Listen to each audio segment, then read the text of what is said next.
Wrestle Chat. AEW Dynamite. A lot of people are like standoffish right now because I think a lot of people expected this. This. I guess I would say at least about 3, 4, 5 different appearances tonight. But spoiler alert: there was no surprise appearances. Nobody debuting. So let's That's get to good. the match. Don't take. Didn't he take away from that fucking match? That's what we get into. America on the card. Take it away. Well, first match came up was surprisingly the World Championship match, and Daniel Bryan ended up going into a tie with Hangman Adam Page, and this match, it was a great showcase for Daniel Bryan, but more, it was a bigger showcase for Adam Page to show that he's a tough champion. He went the whole distance. Deserves to be there. Yeah, pretty. Daniel Bryan. I love Daniel Bryan's character, by the way. That snarky, I'm better than you, more technically sound type of heel. I really can't say anything bad about it, man. It had everything. It had a little bit of comedy. You had the technical. You had the hard hitting. Only thing bad. Well, I'll say one bad thing. Hangman Adam Page is like that finisher, that dead eye, aka the rite of passage, or FKA from the. It's just horrible looking. That's my only critique of the match, really. Devil Guy, you got some things that you want to talk about with the match? That was a hell of a fucking match. That's the kind of match that got me to love wrestling. Elaborate on that. Because that was just go. I mean, it didn't have any of the BS. There wasn't 85 super kicks. Mm-hmm. There wasn't any of that juvenile shenanigans that you generally see, lately from Omega or the Bucks. There wasn't any of the just the hokey nonsense that that ran me away from WWE years ago.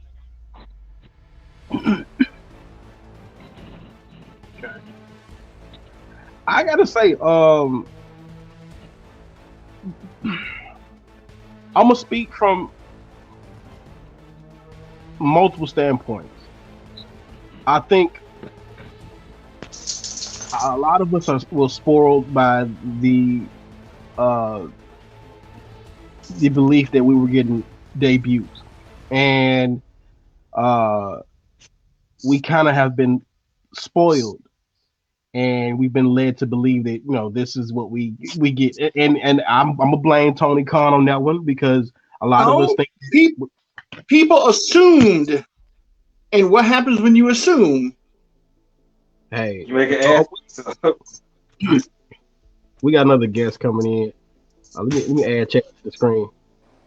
Chad, what's going on? Welcome to Wrestle Chat. What's going on, man? Yeah, I meant to bring you in the group earlier when we all were setting up, but we're on live right now, and we're talking about AEW Dynamite's winner is coming, and we're on the first match. Did you get a chance to watch the show tonight? No, I actually didn't watch the show tonight. So it's about to be a lot of spoilers for me. But I'm gonna continue and I'm gonna say this, man. We got a hell of a show.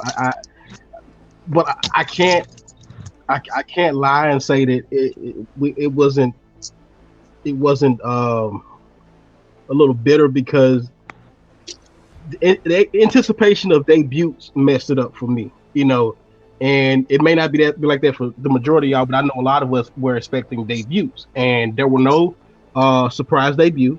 And which is good, it's because any debuts would have took away from Page and Danielson, and that would have been, just a height of selfishness on whoever done it. and I guarantee you, the crowd would have turned on them instantly. You think the crowd would have turned for a debut? I don't think so. I think that's kind of like debut. That match. I'm sorry, but that match was magnificent. I haven't seen anything like that, honestly, since fucking, what was it, WrestleMania 9? No, it wasn't 10. The Iron Man match with Bret Hart and Shawn Michaels. That was 60 minutes wall to wall of pure D wrestling. Okay. No bullshit. I see what you're saying. I'm gonna say this. And anything that could have taken away from that, at the end of the night, no one's going to be talking about the diamond ring thing. I don't even know who we're that. Nobody's going to be talking about the TNT title match. No one's going to be talking about any of the women's match. The only thing anybody's going to be talking about is that match. And quite frankly, that's the way it should be. Okay. That match was art. But also, you don't want to.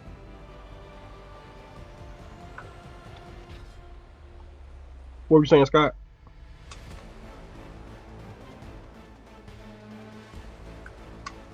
Okay, I heard Scott there. But no, what I was going to say was, this is my thing.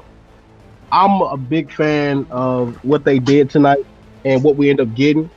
The fact that it went the way it went, I think it's good for us as fans. I know it's kind of weird saying this though, man, because it's like now we're being trained as fans, because at one point we it's all about shock factor and who's debuting and who's next, who's coming up, and that was the big thing. But the fact but guess what? AEW is doing its damnedest to be a wrestling show, whereas everything coming out of Connecticut is a show that happens to have wrestling in it. Sometimes. Sometimes. Okay. He took a shot at WWE on that one. But yeah, I mean, please, WWE sucks more dick than a little bit. we gonna get to talking about WWE in a second, but I'm gonna try to capture. I'm gonna try to capture, all we got to everything, Ring of Honor and all that good type of stuff. But I'm gonna try to capture the moment if I can.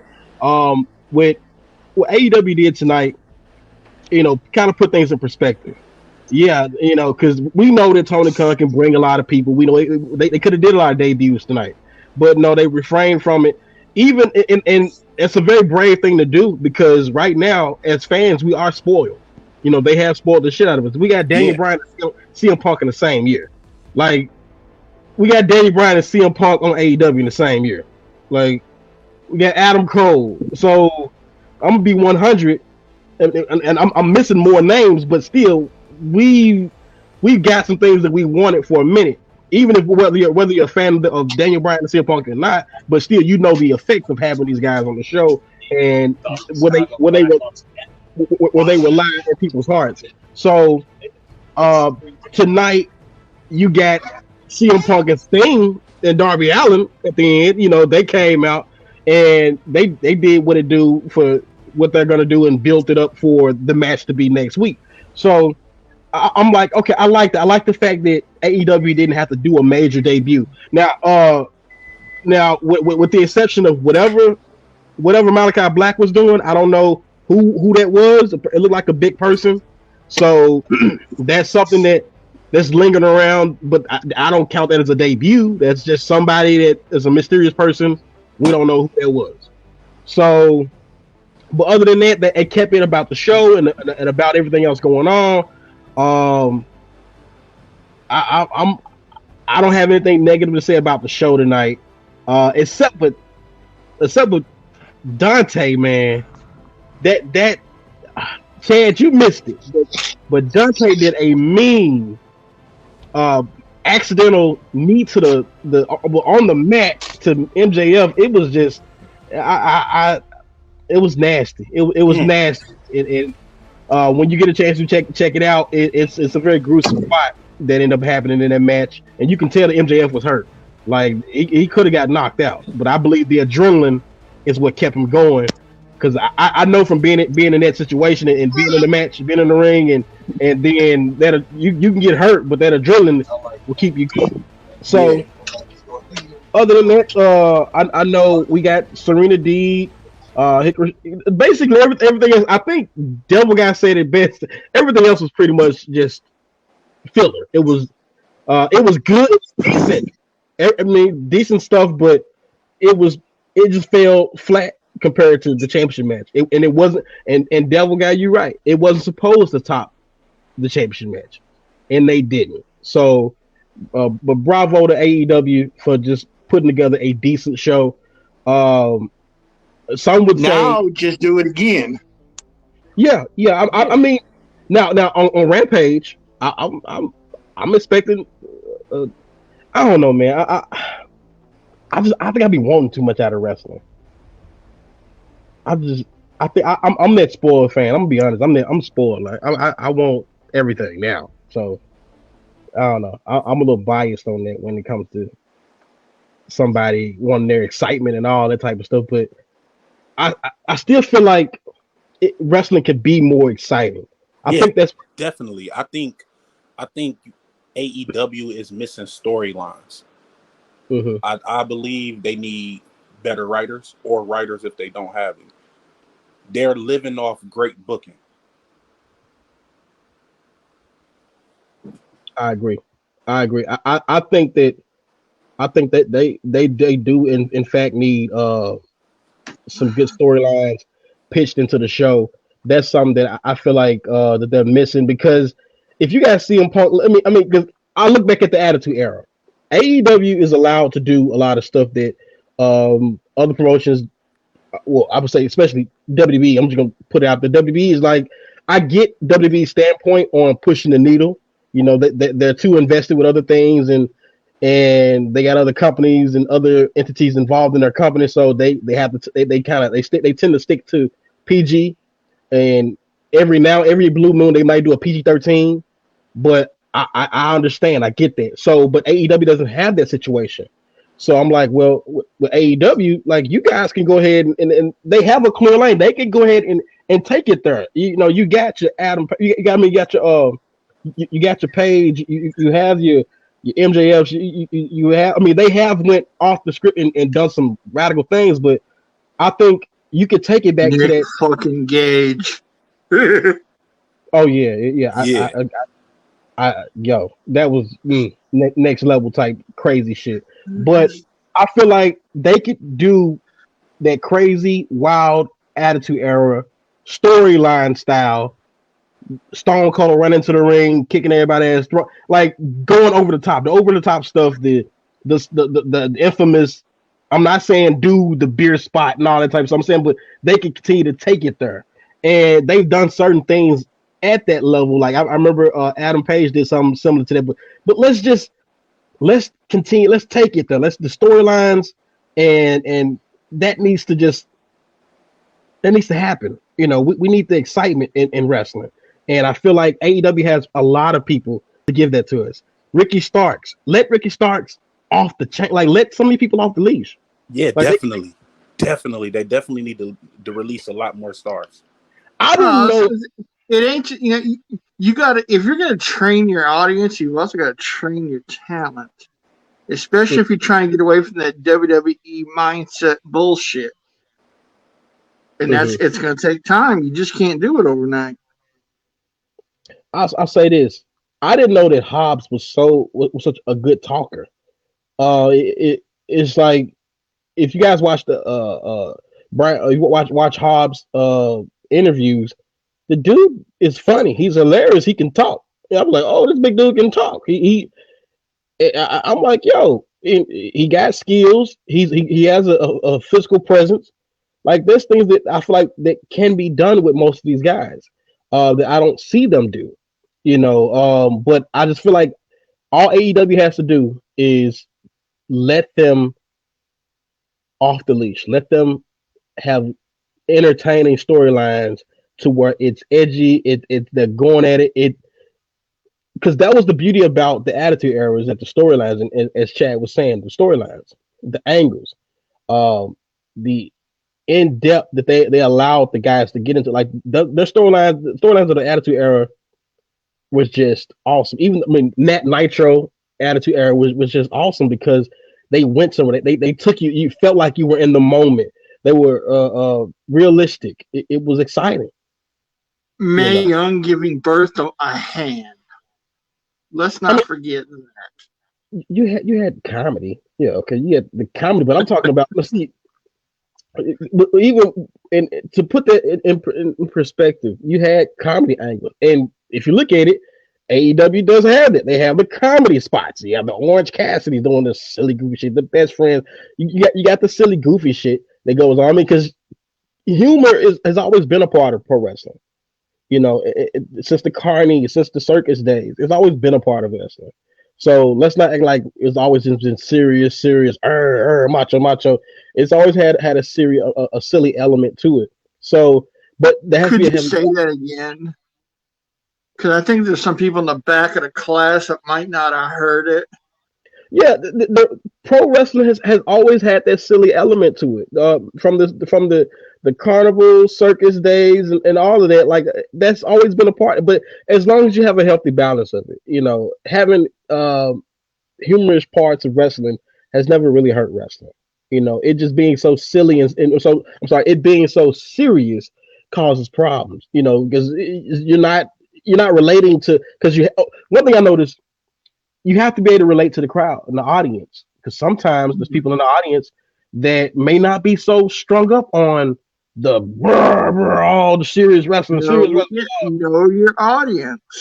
Headlock. Oh yeah, headlock, hip toss, headlock. They're not hardcore fans like that. And but when you still got some old school, these small towns around here. If you go to them and put on a show, you better have somebody who knows something about the style from back in the 70s and 80s, because they still want that shit. They still want a 30-minute headlock. Yeah. But like, that's why I say you got to have a healthy balance of it, and then there's a spot in the show for it. My feelings is, you got to be able to relate to the people in the audience, because there's different people, and a lot of times, a lot of the comedy or silly angles can capture people. And if you think about it, a lot of us remember some of the most bizarre things from the Attitude Era, and it resonated to us, and we loved it. The infamous DX spots. All of this stuff. This stuff gets over with you. Even the fantasy spots with Kane, Undertaker throwing fire, like that stuff still gets you, even though it wasn't so serious. There's the theatrics, there's the silly stuff, there's the serious stuff, there's the smash mouth. All of that. Attitude Era had a bit of everything in it. It's like, like the ECW from that era, all people ever want to talk about is, oh, it was blood and guts, New Jack, mass transit incident. ECW gave us the Luchadors, Rey Mysterio. ECW gave us Chris Jericho. ECW gave us Chris Benoit, Dean Malenko, Eddie Guerrero, Perry Saturn, John Kronos before he ate 5 people. Oh. I mean, Shane Douglas, you got some of the best technical wrestling that's ever happened came out of there, but all people want to talk about.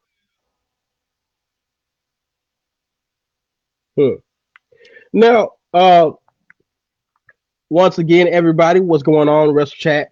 This is T-Sean the One, Devil Guy. We're talking about some wrestling.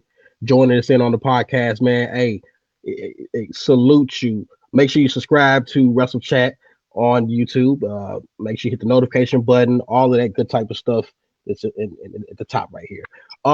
So right now, today, we're going to just talk about wrestling, everything wrestling related if we can get to. I mean, we got stuff, Ring of Honor, we got AEW, we got WWE, we got everything that we can discuss. And we go a little bit over the top and a little extreme. So if you are a little soft in the ears, you might want to click off. I'm gonna give you a chance to run. 1, 2, 3. Fuck it. Anyways, um, where do we begin, man? Where do we begin? Where do we begin? Begin at the ending. Ring of Honor is done. Ring of, I just look. I'm gonna say I'm gonna be 100. Ring of Honor. Whenever a company, see, a lot of people don't know business. Whenever a company does what they did, that's what they're the shit that they saying in the tap. That's just saving face. What they're doing, they're trying to buy some time. You don't take no break and hiatus and be like, oh, we're taking a break and a hiatus, especially at that level. Now, if this was an indie promotion, I would understand, but Ring of Honor has been around for over 15 years. You know, I mean, okay, if Sinclair's kicking you off TV, just say, hey, we're not going to be on TV right now. Fuck, Impact did it, and they're still around. He was how are they still around? He's on Twitch and all of that. I mean, but instead of them, they're not saying that hey, look, we ran dry on money. We're gonna have to recoup. Hopefully, we get some investors. They're looking. All they're saying is that we're looking for investors right now. So instead of saying, "Oh, we're shut down," we're just we're looking for investors. That's really what they're saying. Ring of Honor had their last show this past week, and no, I didn't watch it. Not because I'm a Ring of Honor hater. The only one y'all know that's been more of a alerter to Ring of Honor was Ed Scott, aka Eric Alucard, who was just on earlier for the other half of the show, and he knows everything about Ring of Honor. Me, I just never got a chance to really get invested. Some stuff I don't get invested to because Ring of Honor, I like certain stuff with the Ring of Honor, but it just never caught me because it's just too. It just.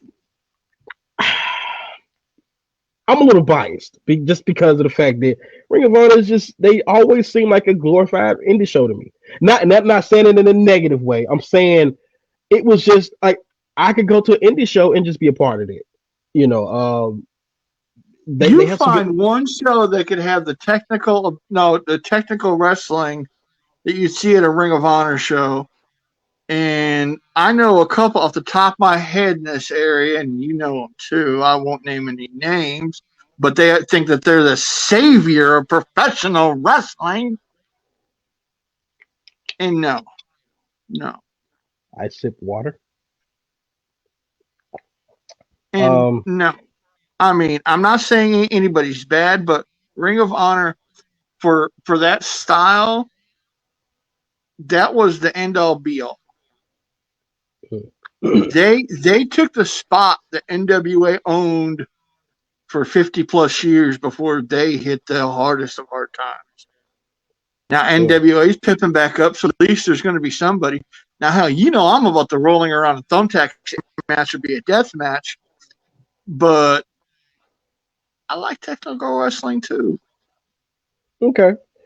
I like to watch technical wrestling. And then I'll go roll around on some barbed wire thumbtacks and hit a suplex, in a bed of barbed wire. Well, like they say, NWA. NWA. I like that you talked about NWA. I'm a big fan of NWA. The power presentation. I love it. I love it.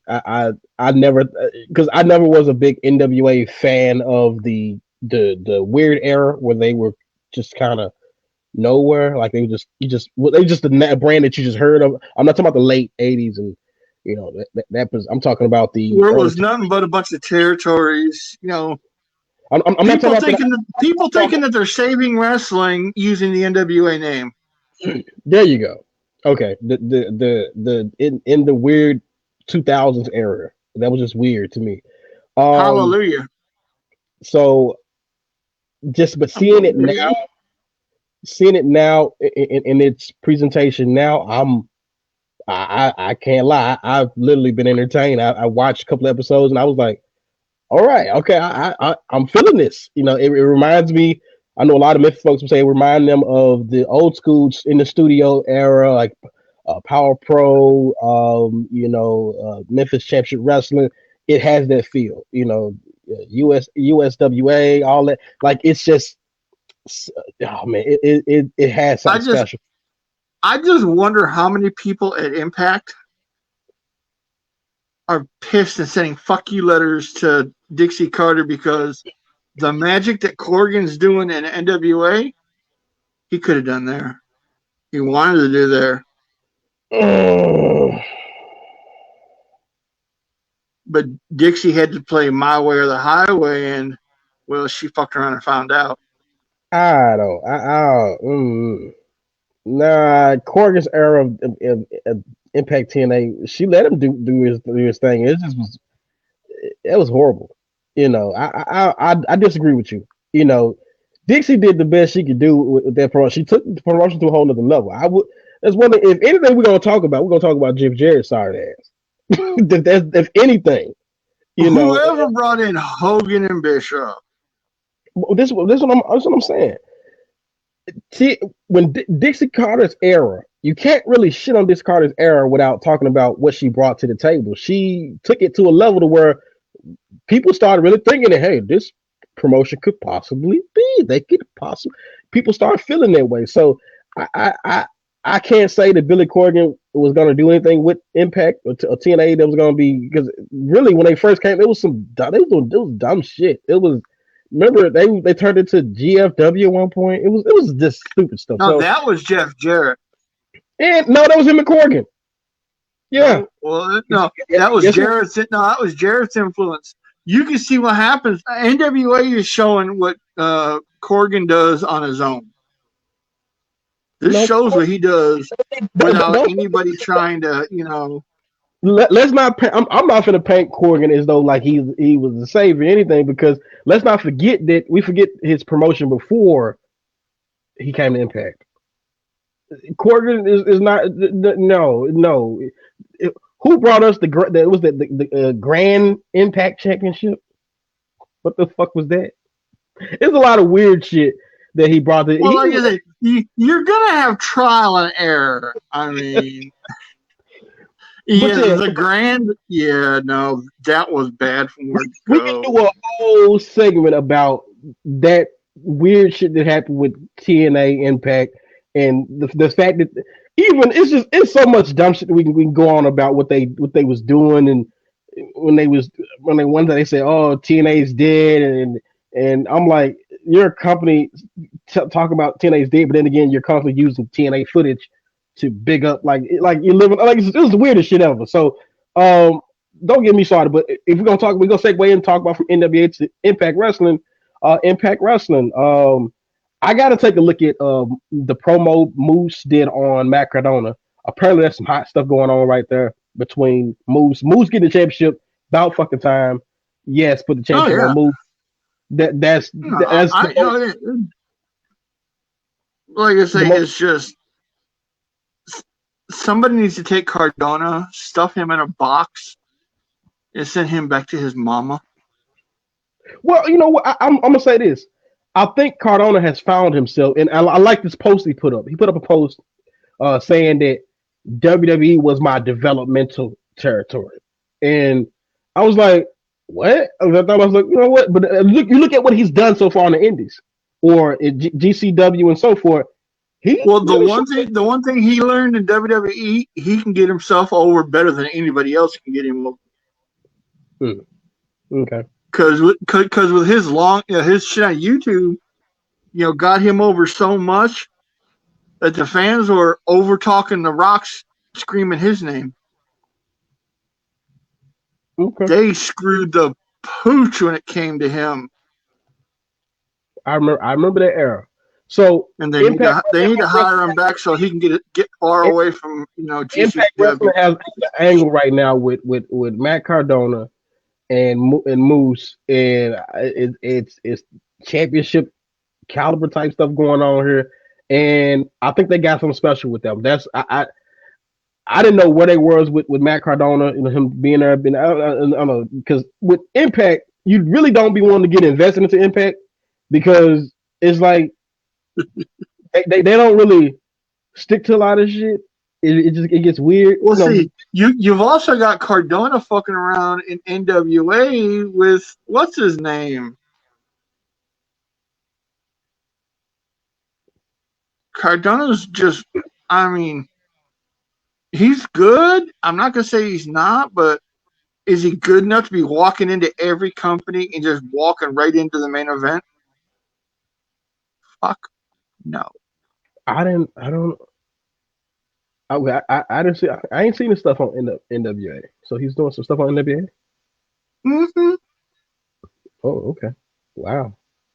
I didn't Yeah, know. he came in at the end of the main event at Hard Times too. You know, fucking around like he wants a title shot. Now he's fucking around at Impact with Moose. Don't Oh get yeah. me started. Don't get me Well, started on that Impact is where it's at. abortion in GCW. Well, Impact Wrestling is where it's at for Moose and Matt Cardona. Yeah, That around that line, that right there, that championship um title picture right now looks good. Moose is definitely where it is. Keep it on Moose for a whole goddamn year. Let it. He's and I'm glad that they stuck him to the promotion because I was like, God forbid Moose goes to an AEW or NWA. Oh my gosh, Impact they're in trouble. Moose is talent. The guy is he's a big man that can perform in the ring. He can do something anything that you want him to do, and he's decent on the mic. He has character. He has a presence. So Impact, don't fuck that up. Don't mess it up. And you don't want him to go to hell New Japan. no. You wouldn't want somebody like him to go to New Japan because he's going to continue to grow and grow and grow. So Impact's doing a smart thing by giving him what he wants. Oh, he would be a god over there. They will love him, especially as a big monster. There's a big monster foreigner. Because, like I say, Superman, aka Okada, needs a doomsday. So, just putting that out there. Impact keep Moose on, keep him happy. Because if he leaves, You're done. Y'all It's done. over. You're done. You know, Y'all done fucked up now. And like I said, don't let Impact. Don't let AEW get a hold of him. That's at first it looked like it could have happened, but don't let AEW get a hold of him because if AEW uses him right, if they get Moose and uses him right, y'all in trouble. And I will guarantee you that's a big if. And I will tell you this here: Moose will be if AEW gets a hold of him and they use him right, he'll be the first black AEW champion, and he would be believable as somebody that you can easily have a babyface go up against. You can easily boo him. You hate him. Fans. He knows how to draw heat. There's so many things that the guy. It took me a while to. Moose is also good as a baby. True. It took me a while. He's been doing so good on his heel run. People forget that. So basically, like I said, Moose is talent. I would definitely. It's very rare when you get believable black guys because one thing I noticed is that it's a lot of promotions would complain like, but they don't want to come off and be looked at as racist because they'll be like, oh well, I'm not. And I've listened to most of these guys talking. You know, they don't have a lot of faith in black artists because they don't know how they would appeal towards the audience. Is the crowd friendly to it? But in actuality, yeah, the crowd has been over it. The audience has been over it. They do support black champions. They do support black guys put into the main event spot. It's just that the times certain corporates don't think it, but they're just out of date on it. And the audiences, they want whatever's hot. They should have been known it from the days of The Rock, Booker T, and so forth. But there's still that little. You mean old fucktards like Vincent Kennedy, McMahon? You can say that. You can say that. But it's Bobby Lashley should have been main eventing fucking WrestleManias for a decade by now.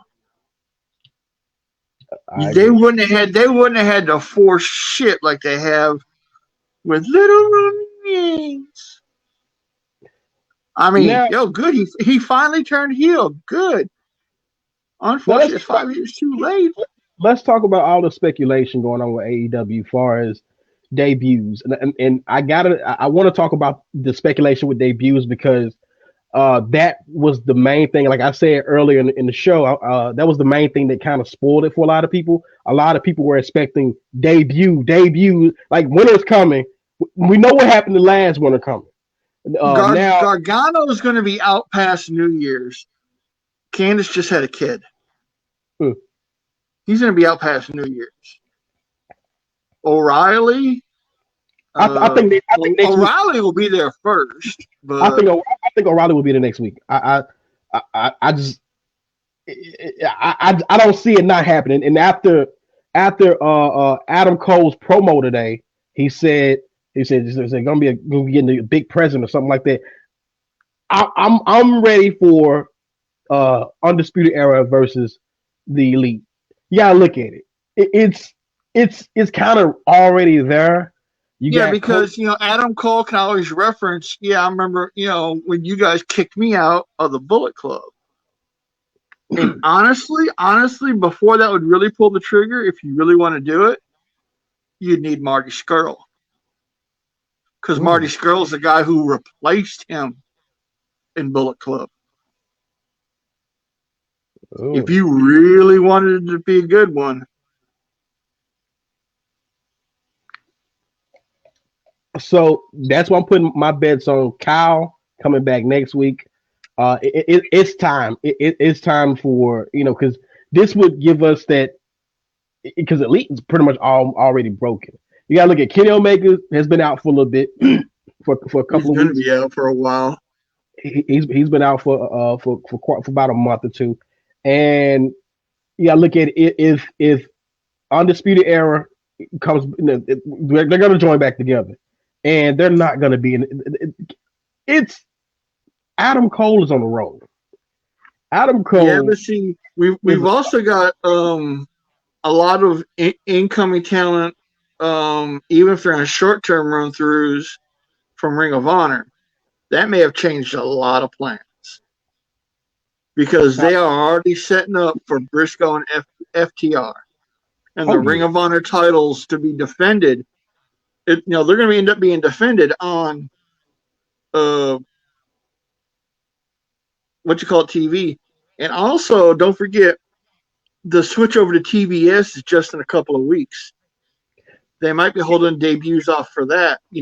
Switch over to TBS. Ooh. I want to talk to you about that. I want to do a good special on the TBS moving, but I'm not going to spoil it just yet now. But I'm going to say this though, and I like what you talk about the Ring of Honor.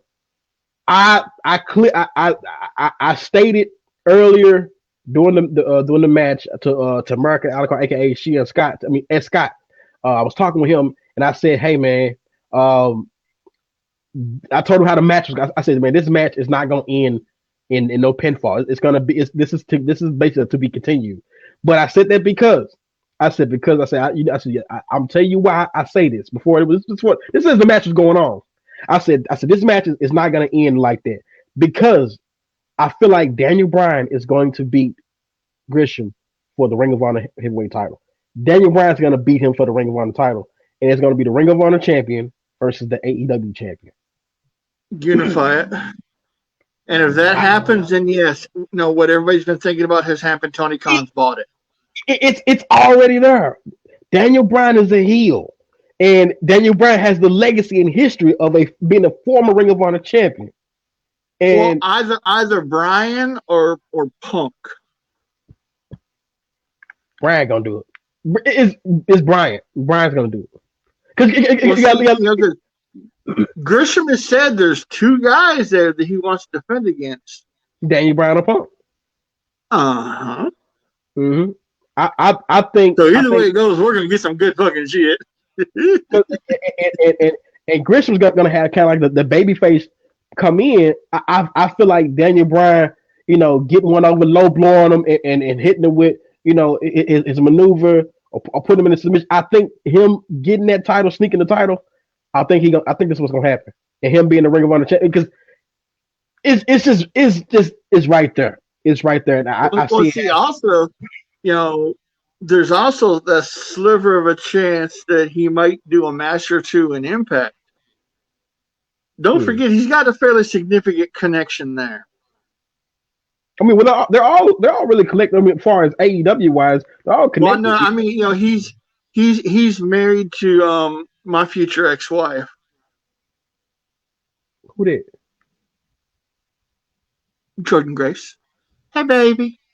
Hold on, for real? You didn't know that? I thought she was with a white dude. Jordan, Jonathan Grisham. What do you think he really, comes up with that octopus mask for? Oh, Lucky okay. bastard. Lucky fucking bastard. I hate him. Wrestle Chat. I hate him. You learned something new. I didn't know this. I did not know. Maybe because his name sounds like a white guy name. Maybe that's what it is. I think that's what it is. I don't know. Okay, all right. Well, I just learned something new. But what does a white guy name sound like? We black people always had those are stereotype names. That you rarely hear a white guy named Brown, last name Brown, and shit like that. There's a lot of weird names that we only get. Like Jason. That's a really funny name. No, a lot of people got Jason. Jason is everybody. That's a multi name. There's a lot of. I think everybody with the name Jason is a lunatic. Now, I've never heard of an Hispanic guy named Jason. Well, I'm sure there is, but I think it'd be like Tejon or it'd be something in Espanol.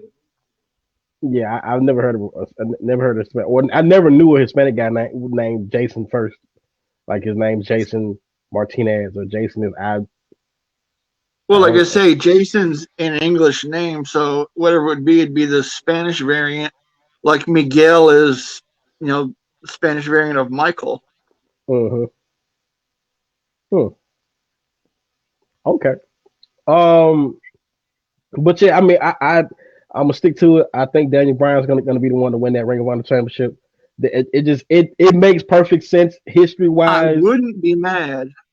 I would love it. I think it'll be a nice touch because Daniel Bryan would do the most with that championship.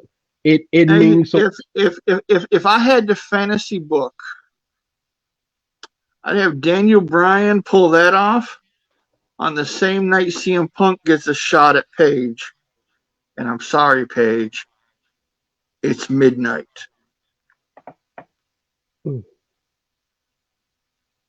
I'm sorry. I loved it when we saw Punk versus Danielson back in the day. I even liked the watered down version that Connecticut gave us, but they can fuck up a wet dream. Now, you talked about the Ring of Honor Tag Champions. We can't forget them. Because also let me do another special here. Next week, I'm going with I said Kyle O'Reilly, and the Briscoes. The Briscoes will be there next week. Because you gotta look at it. Okay. Because Sting and Darby Allin and CM Punk are taking on FTR and MJF. So I'm pretty sure after that match, at the FTR, like I believe this is the way I see this match being booked. MJF gonna end up being the last person in the ring. Because also with Pinnacle has Shawn Spears and Wardlow. So I can see, because I think what happened earlier tonight, Wardlow looked like he's getting tired of MJF bossing him around. So next week, when you get basically all the Pinnacle out there and Shawn Spears and Wardlow helping out and around, I think they're gonna implode, fall apart. Next thing you know, Briscoe's gonna come out. They're gonna take FTR out, and then Maxwell is gonna be left in the ring, and they're gonna all double team and do their moves on him, whatever like that. And I believe that's how we're gonna get the Briscoes debut. I think they're gonna debut and take FTR out of the match. I see. I mean, I say that because it's what I want to see, and it makes the most sense happening. So that's why I'm stamping my belief. I'm waiting for two different debuts myself, and it's none of the Ring of Honor guys, and it's none of the WWE guys. They're actively competitors for another company. But those two companies have been working together a little bit here and there. Off subject. Where is God? Gorillas of Destiny. Oh.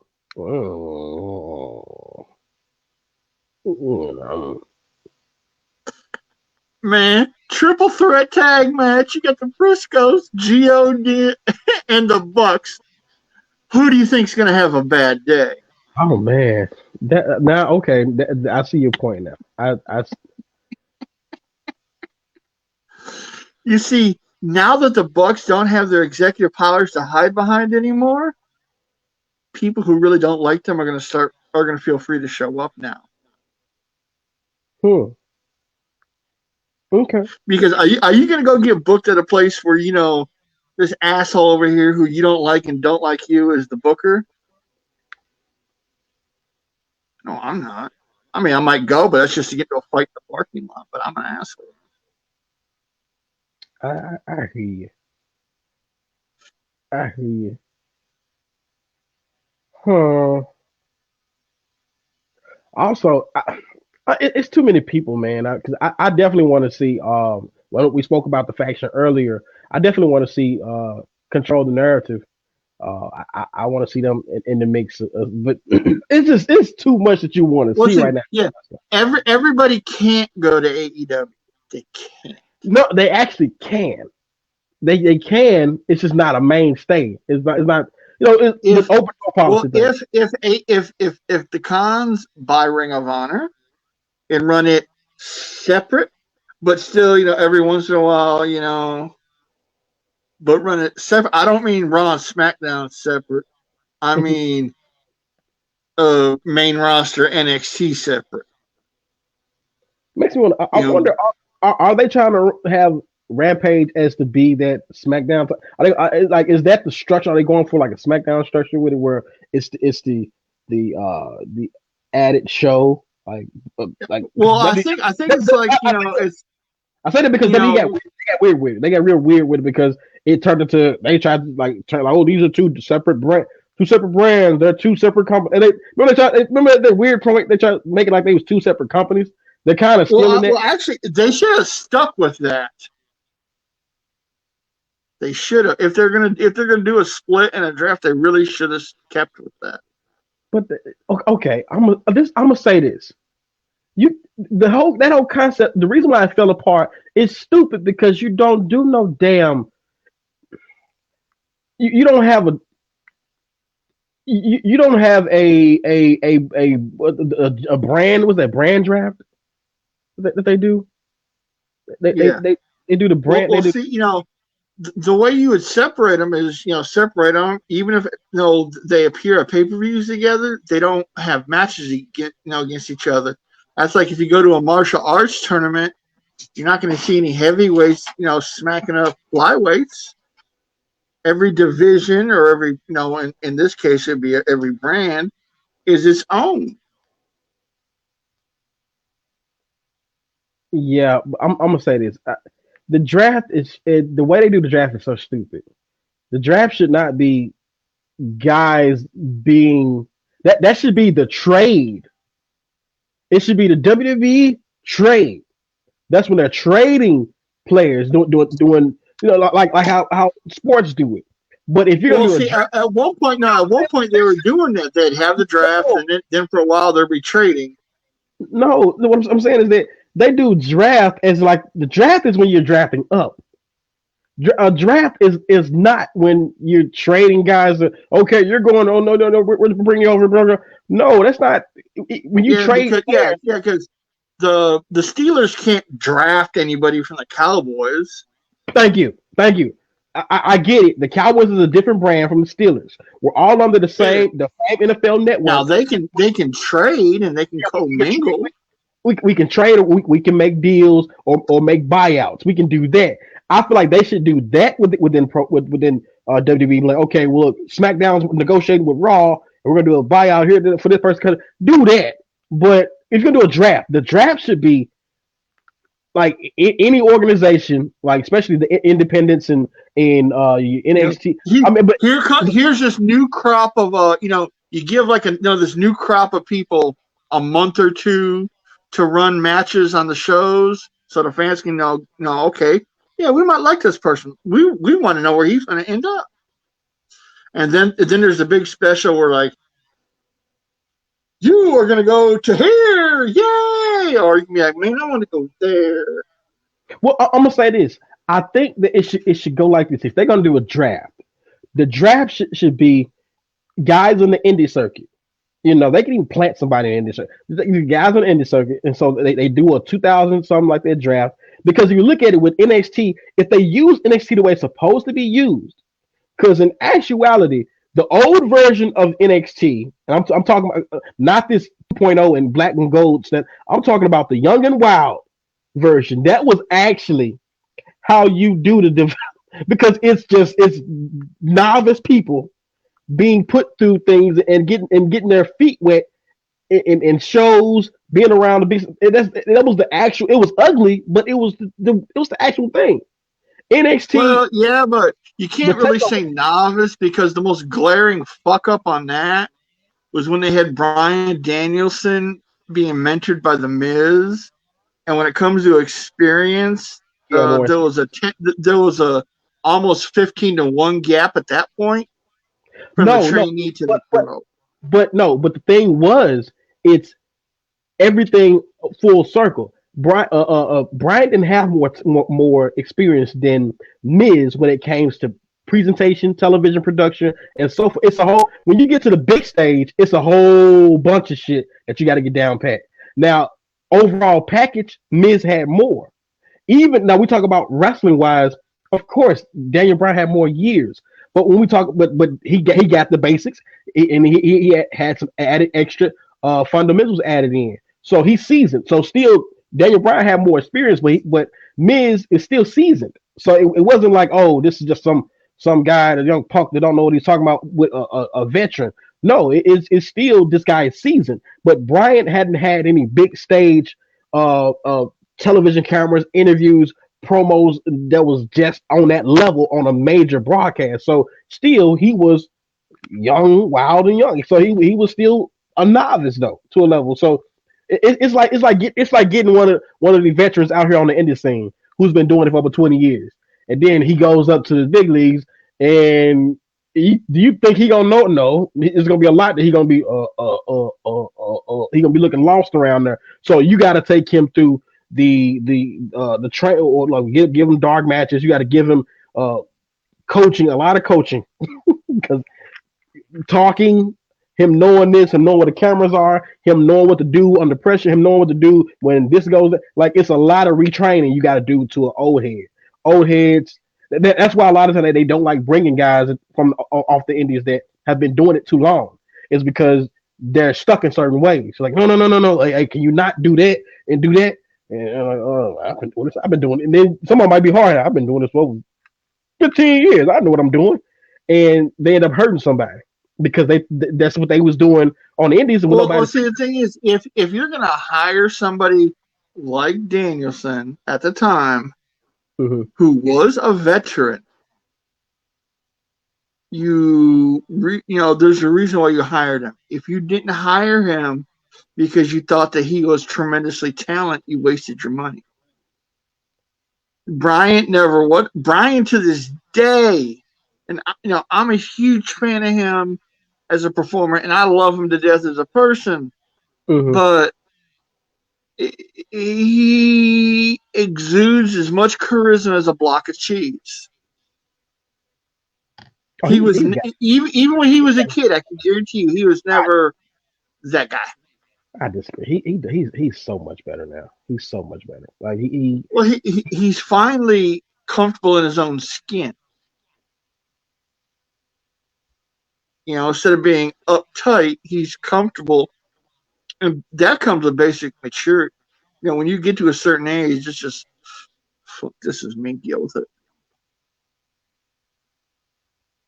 Like, do you remember that one episode of Talking Smack where Miz it was probably the best promo of his life, where he talked enough shit, Danielson got up and walked away?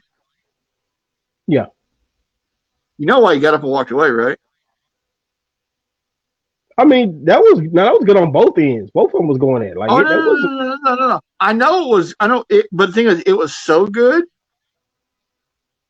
Go back and watch it again, and don't look at it as a wrestling fan. Looking at it as as a guy who knows people. He was about to slap the shit out of him. I mean, knock Miz in the next month. Either that or good acting. And it's all right here. He was going to hit it. I say either that or good acting. I mean, they both did. I mean, well, no, see, the Miz spoke his truth. Like I say, that was fire. And if you're going to have a work shoot like that and you are going to spit truth, the point of a good match or a very good promo is to elicit emotion. And not all emotion is good emotion. So if you're the one out there whose job it is to go out there and piss people off, having them ready to remove your head and shit down your throat, that's not a bad thing. That's it. By golly, that's an extra hot dog at the end of the night. I hope they didn't get no hot dogs.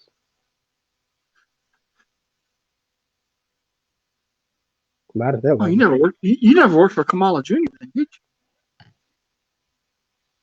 Oh, damn. Who? Kamala Jr.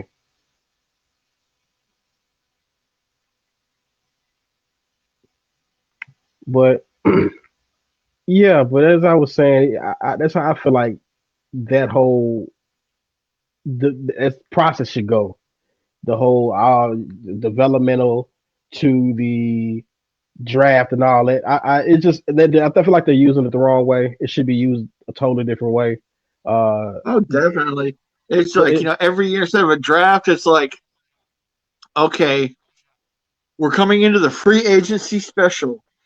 Now I would say AEW could literally get it right. For one, they got Evolution and Dark. That's where they showcase all the talent, the brand new guys whether they're new or they're new on the scene, that they're learning how to wrestle, or they're guys that literally have been on the indie circuit for the majority of their life and they never had any television exposure, so that they get their feet wet in on Dark or Evolution, where they get some mild television presentation on the YouTube channels and so forth like this. So I think AEW can do a draft. That would from their uncontracted pool, draft them into the contracts. I think they could get that right. Like I think WWE, since they're the first to do it ever like that, I think they made a big error. And I think they see that now. Now it's like it's kind of like too late in the game to change up anything. So AEW can literally get that right by saying, you know what, we'll do a draft from our Evolution, or like do a special on Evolution on AEW Evolution. They do a draft special where there be certain talent will be drafted up to the main roster for a big contract.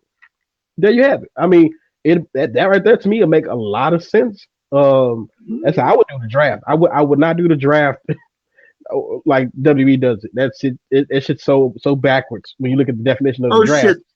They try it different every year. 1 year it's numbers in a drum. Next year it's okay. Whichever guy wins the match, his brand gets a pick, or then the next one is I picked this person, and it's like, gee, fucking pick your format, good, bad, or whatever. Just stick with it. Consistency. I'm begging you. Yeah, the whole brand shakeup trade, like that's what it should be called. It's really a trade. They're just trading talent and so forth. Like they don't need to discuss. I mean, if you're gonna make it like that, make it realistic. Say contract, brand new. Well, contract. Like I said, you remember that for a couple years they called it the Superstar Shakeup instead. Yeah, that felt more accurate. Well, now in actuality, I think, correct me if I'm wrong. No, they did the draft and they did the super. They did that like they did the shakeup later in the year. They did it was a superstar shakeup thing. And I was like, because I remember complaining saying that was just the day they just did a draft. They doing it's the superstar shakeup. I was like, what the fuck are they doing? Well, like I said, I stopped watching years ago, so the only shit I know is when I see people post stuff on Facebook. But anytime WWE comes to town, it's embarrassing. And getting on it, I see that they talking about. Well, it's all I talk about Wyndham or AKA Bray Wyatt. Because the reason why I'm seeing a lot of talk about it is because it was a teaser, kind of like people take it as a teaser. The lights going out, and it basically just being Sting and Darby. They feel like that was it just maybe it could have been a teaser because we all expect. See, right now he's actually currently filming a movie in Tennessee. It's not time consuming. From whatever, it's not time consuming, so he can do other stuff. And I saw a teaser video from him online recently. I saw that too. Now that reminded me of the early Jon Moxley teasers, but it also reminded me of the Control Your Narrative teasers. Wyndham Rotunda is Jesus Christ, where'd that boy get his brain from? When his body goes out, they need to preserve that thing in the National Archives. Well, I know one thing. Next up, we got Rampage coming up. I don't expect a lot from Rampage. If we get a debut Rampage, it's not out of the question because we did get Daniel Bryan and Adam Cole on Rampage. But it looks like we got a decent lineup for Rampage though. So I'm wait a minute. I need to correct you on one thing. Mm-hmm. Remember, if you're gonna say it, you got to say it right. Adam Cole, baby! Boom! Oh yeah! Yeah, I see. I got you there. Boom! Well, like I say, I ain't seen him regularly since Ring of Honor. I don't watch WWE. What if he wins the Ring of Honor Championship? 3 times. Like, what if he wins it? Now that would be a whole different direction. Because then he could try to rally the elite all around him and it not be about the Undisputed Era, but when Omega comes back, payback. Now Kyle O'Reilly and Fish have their own thing. No, they can just be re-dragging again. Oh man. Okay. This is too much for my brain right now. Wrestle Chat Media. We love y'all, man. Appreciate y'all for tuning in with us. This is just too much for me right now. Like too much wrestling stuff going on. Too many possibilities, man. Devil Guy, we out, man. Jordan Grace, I love you.